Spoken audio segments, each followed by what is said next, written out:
Hola, hola y muy bienvenidos sean ustedes a este espacio breve que vamos a tener para compartir, luego de la escucha de la historia Una isla en el tiempo, unas breves reflexiones, comentarios quizás, que a mí me gusta hacer siempre luego de terminar un libro, de haber disfrutado de una historia, para asentar un poco los pensamientos que disparan las lecturas, ¿cierto? Así que sin demorar mucho tiempo más, y si ustedes son de las personas que como a mí les gusta compartir la literatura, voy a dejarles algunas ideas que estuve pensando mientras leía, mientras grababa y luego mientras escuchaba también esta historia.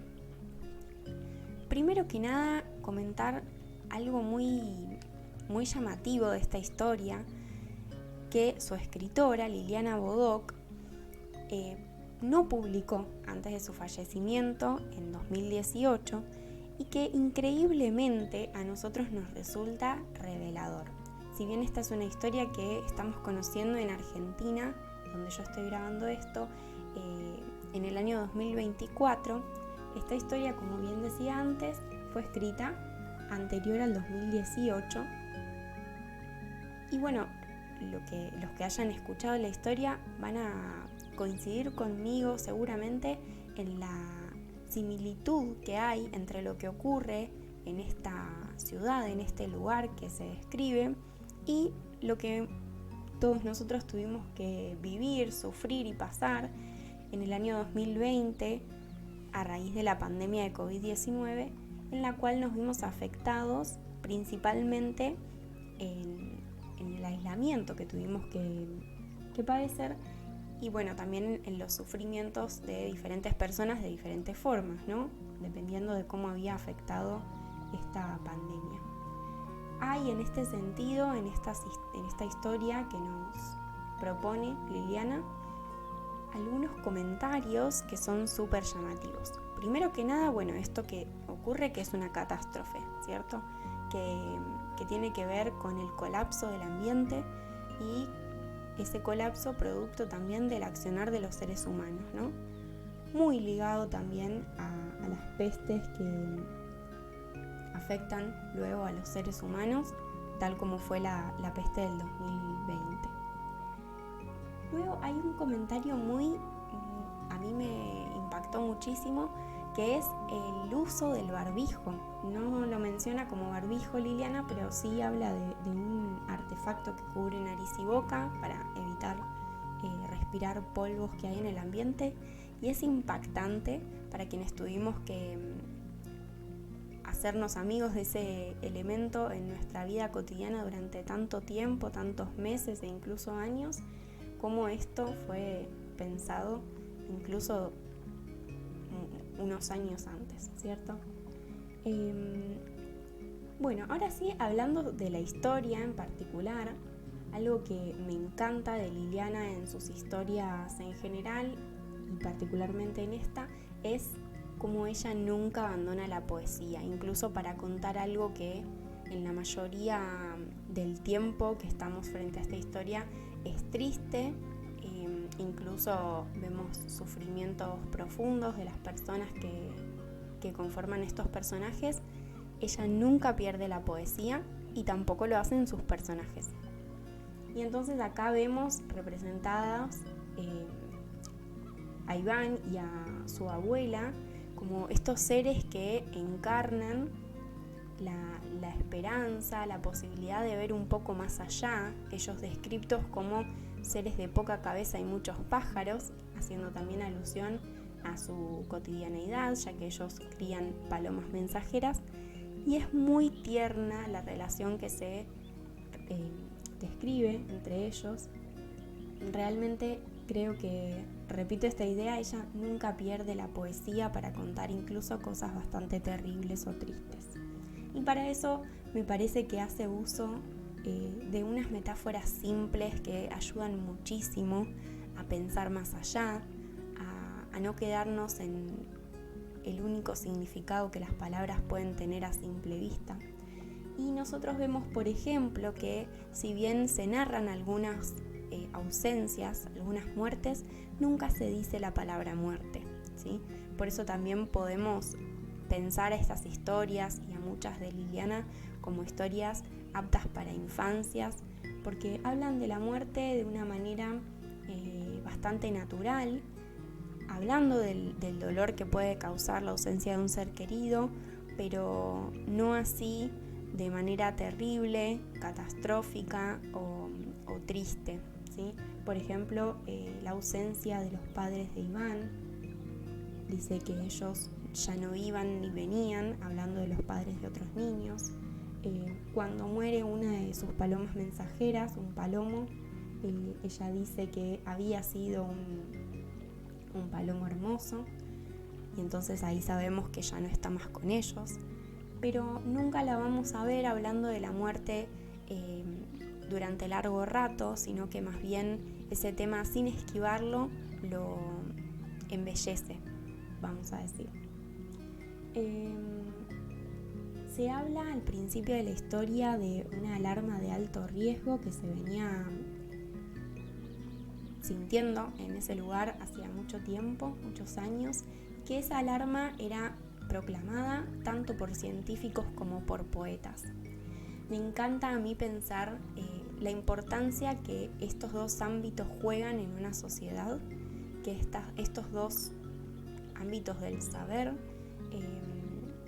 hacen en nuestras cabezas, en nuestros sentimientos, y cuánto nos pueden aportar. Y también pensar que no son excluyentes, la ciencia y la poesía. Lo importante que es que tengamos ambas, que se desarrolle en las infancias, por ejemplo, el gusto y el interés por la ciencia y por la poesía, por la literatura, por los mundos posibles y por los mundos concretos también. Cuánto es de necesario en una sociedad que estos dos ámbitos estén presentes. Y en esta historia todo el tiempo van a estar presentes. Lo vamos a ver más adelante cuando lleguemos, por ejemplo, al poeta y a los médicos, ¿sí?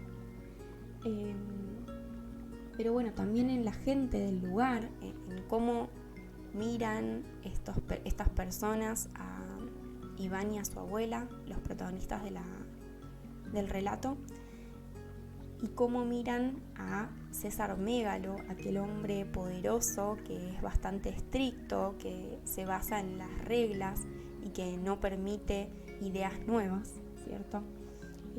Estas oposiciones que a mí me gustaría que en un mundo ideal, que ojalá fuera un mundo posible, se juntaran y no fueran excluyentes, ¿no? Se habla, teniendo en cuenta este alto riesgo, de los huesos del mundo que tenían muchísimos años y ya estaban cansados. Entonces, con estas palabras, como decía bien antes, poéticas, tiernas, amorosas, nos cuenta el hartazgo de un mundo que ya no tiene tanta resistencia, producto de el ejercicio de los seres humanos en él y cómo lo fueron destruyendo. Me encanta cómo le dan poder a los poetas. Esto lo hace Iván constantemente. Él, frente a la lluvia, frente a la falta de luz, piensa y le comunica a su abuela que falta que los poetas le pidan a la luz que regrese. Y Amparo, su abuela, se sorprende de que su nieto piense que los poetas pueden hacer algo similar a eso, pero me parece muy bello, aunque improbable en nuestro mundo, me parece muy bello de pensar como posibilidad. Frente a toda esta catástrofe siempre surgen miedos, y en esta historia están representados estos miedos por los espectros. Estos espectros nadie sabe bien qué son, nadie conoce su forma exactamente, si bien algunos aseguran haberlo visto. Cuando Iván describe a uno de ellos, lo describe prácticamente como un ser humano, como a uno de ellos. Eso nos hace pensar en cuánto nos asusta aquello que es diferente pero parecido, aquello que podría aparecer en cualquier momento y causar daño, y como siempre representamos en lo desconocido el peligro, cuando muy probablemente lo que tenemos cerca es lo que nos puede causar daño. Y Amparo advierte sobre el peligro que puede significar tener miedos y empezar a excluir a estos espectros desconocidos, porque ella bien dice, tranquilamente podemos ser uno de nosotros y estar ahuyentándolo, maltratándolo, cómo eso puede luego crecer y convertirse en una pelea de gente entre sí, entre comunes, digamos, entre gente que vive en un mismo lugar y que además está sufriendo las mismas consecuencias de una catástrofe y está padeciendo con tristeza de igual modo. Entonces aquí aparece de manera magistral esta historia de Patelén y Jaquinot, que al principio parece no tener mucha conexión con la historia principal, y ellos dos son narrados como dos adolescentes jóvenes que están en contacto con sus aparatos tecnológicos que en otro tiempo fueron tan productivos y tan importantes para ellos, un centro elemental de sus vidas cotidianas, y que ahora son tan inútiles en ese hoy en el que están viviendo, en esa catástrofe terrible que están padeciendo. Resultan no poder ayudarlos en nada, no poder siquiera ayudarlos a saciar algo básico como es el hambre que ellos tienen. Y entonces idean este plan por separado de robar una gallina para poder saciar el hambre, y entre los dos se asustan, y ese miedo que les provoca les hace asegurar que los espectros existen. Entonces ahí vemos cómo es más fácil ver las diferencias que las similitudes entre los otros, ¿no? Repito cómo se advierte, como en este caso creo yo el narrador, la autora nos advierte del peligro, de tomar al otro como algo peligroso, ¿no? Como algo amenazante. En cuanto a César Mégalo, este hombre poderoso que está tomando las riendas del lugar, porque frente a la catástrofe hubo que unirse, recién vemos que este hombre se enfrenta con los límites de lo correcto, de lo posible, cuando Adela, su pequeña hija, se enferma y nada de lo que tienen alrededor la puede ayudar, lo puede ayudar también a él a mejorar esta situación. Entonces ahí todo lo que él había dicho que no se podía hacer, cruzar el pantano, visitar gente nueva, gastar recursos, ahora en su cabeza es posible y es necesario. Vemos aquí cómo las diferentes situaciones nos van de la vida y de las adversidades nos van poniendo en una perspectiva distinta, incluso de nosotros mismos o de nuestro yo del pasado, ¿no? Cómo nos vemos en diferentes momentos en distintos zapatos, ¿cierto? Y entonces aquí cuánta importancia cobra la imaginación, la posibilidad de pensar nuevas ideas para poder salvar a esta niña, y qué poco vale todo el dinero que él tiene y el tiempo que él quiere gastar en ir a buscar ayuda porque no alcanza, ¿no? Cómo los recursos en determinadas situaciones son importantes, como el dinero, la tecnología, y en otros son completamente inútiles, ¿no? Esta idea de que no es absoluto el poder que tiene una cosa o una persona. Y entonces aparece el personaje de Oliverio, este poeta que está en la ciudad, y la descripción de esta ciudad en la cual nadie tiene tiempo, nadie repara en ver al otro, en notar sus necesidades, en notar qué emociones está viviendo, ¿no? Y él que sí se hace ese tiempo, frena, sabe que la poesía cura, le da importancia al afecto, a la calidez humana del uno a uno, de estar con los enfermos, con los padecientes para ayudarlos, porque cree en el efecto reparador de esa presencia con el otro, de ese acompañamiento. Y Y allí, en ese momento de desesperanza completa de la enfermedad de Adela y de esta ciudad en la que está Oliverio toda inundada, donde él además pierde su cuaderno de poemas y todo es terrible, vemos la esperanza que sí guardan algunos pocos. Así, los poetas, los que imaginan, ¿no? Como por ejemplo Iván, por ejemplo Amparo.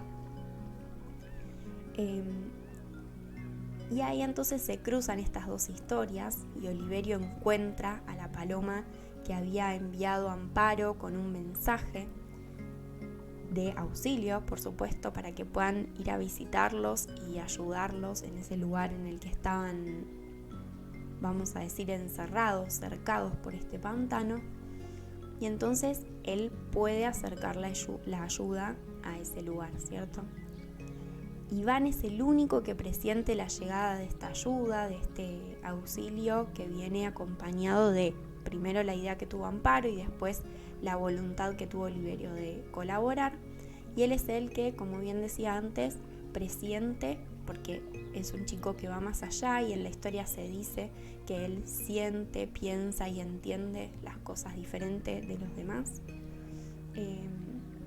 Y ahí en ese momento en el que los médicos dicen que la ciencia había hecho su mayor esfuerzo para curar a Adela y ya nada podía hacerse, uno se pregunta ¿qué falta? Y me pregunto ahora, ¿la fantasía? ¿Qué es lo que necesita esa niña para curarse? Siendo que no tienen los mejores elementos para hacerlo, no hay demasiada gente y el tiempo se acaba. Y el que nos da la respuesta es Iván. Iván nos demuestra que para los niños, por ejemplo, esa cura es jugar. Para los adultos, para los jóvenes, para todos los seres humanos, la cura es la alegría, la cura es una sonrisa, una compañía, la vida comunitaria. Bueno, y al final de esta historia, cuando por fin y con mucha alegría notamos que Adela mejora y se recupera de su enfermedad casi milagrosamente, vemos la reacción de los diferentes personajes y la actitud que toman frente a la vida al finalizar la historia, ¿no? Al finalizar lo terrible de la situación que estaban viviendo. Y entonces allí vemos la reacción del médico joven en oposición a la del médico más viejo, vemos la reacción de Jaquinot y Patelén y vemos la reacción de César Mégalo. Y notamos que hay algunos que cambian su forma de ver la vida y otros que no, otros que no parecen rescatar aprendizajes de estas situaciones límite. Es lo que muchas veces vemos en nuestro día a día y un poco insistiendo sobre la idea de que esta historia me parece que está muy ligada a la pandemia, por lo menos en lo que nos resuena a nosotros después de haberlo vivido. Creo que es lo que nos pasó también, como teníamos esa idea de que en esa situación límite luego algo iba a cambiar, íbamos a ser personas más empáticas, íbamos a tener más cuidados y si bien eso en algunas personas se mantuvo al finalizar la pandemia, en otras quizás no tanto. Bueno, y al finalizar la historia tenemos una última enseñanza, una metáfora muy hermosa, muy tierna de amistad y de cómo se ve la vida, de cómo literalmente nosotros vemos y también metafóricamente vemos las cosas que nos rodean, las diferentes realidades, y es ese momentito en el que Adela e Iván están mirando las nubes, ese rato en el que ya nos había contado Iván que él veía películas en el cielo con las formas de las nubes y ambos se cuentan lo que vieron, están muy contentos porque dicen que la película de ese día fue fantástica, pero cuando Iván cuenta lo que vio y Adela cuenta lo que vio, resulta ser que los dos vieron cosas distintas. Y lo más maravilloso para mí es que ninguno de los dos se preocupa por buscar cuál de las dos es la verdadera. A ninguno de los dos les interesa imponer su idea por sobre la del otro. Y es un acto que bien está representado por los niños. Me parece que es muy sabio de parte de Liliana que esa falta de competencia o de imposición esté en boca de los niños, pero me parece muy importante que también los adultos recuperemos esa idea y sepamos que mucho tiene que ver con nuestras mochilas, de cómo vemos al mundo, que mucho tiene que ver con nuestras situaciones particulares y que lo que nosotros vemos no es lo único que puede verse, no es la verdad absoluta, y que así como ellos, como estos dos niños, aceptan la dualidad, nosotros también podemos hacerlo para vivir en un poco más de armonía. Bueno, espero que como a mí les haya gustado la historia y hayan podido disfrutar de este momento de intercambio. Me encantaría que me comentaran lo que sintieron al escuchar la historia y si pudieron reflexionar algo después también. Estaría muy contenta de poder leerlos o escucharlos. Así que, bueno, nos encontramos en la próxima lectura y les agradezco mucho este ratito.